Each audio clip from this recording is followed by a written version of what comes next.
Our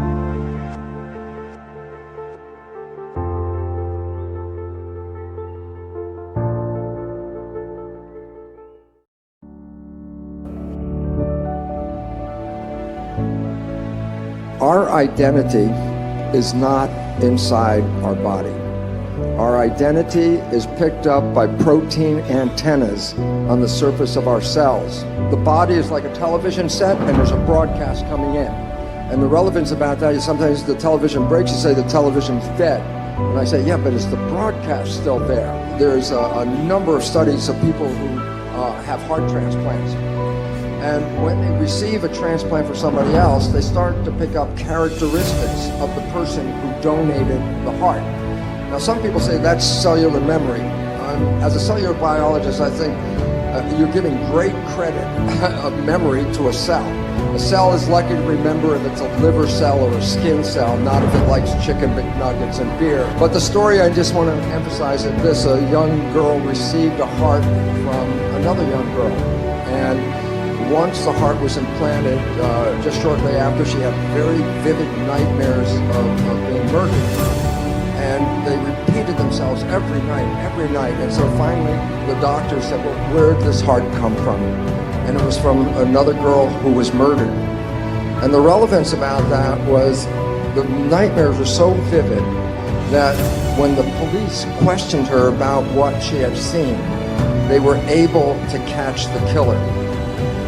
The point was, the heart cells are still having the self-antennas of the person who has died.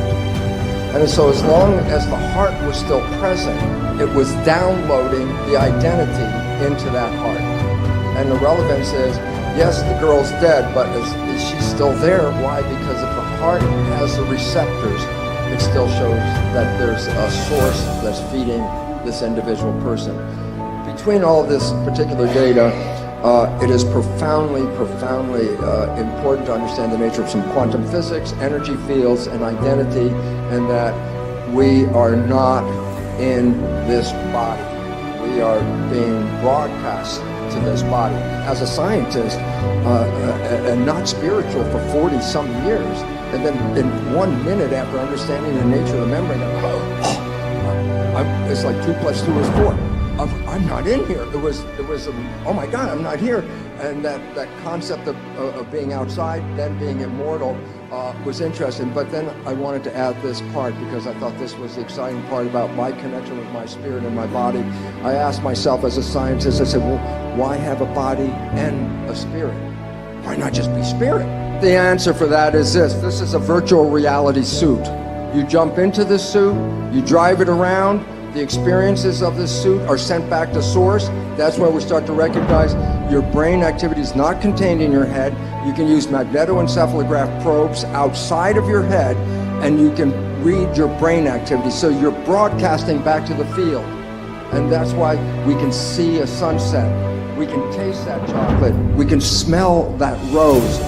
We came here to experience life and to create. And then all of a sudden I said, oh, the whole story might be the biggest cosmic joke in the world, and that is this. We have been told that when we die, if we did a good job on planet Earth, we can go to heaven. I would like to suggest something. You were born into heaven. This is where you came to create. This is where you came to experience. If you don't like the creation, the significance is we're not living our lives, we're living the lives of programs.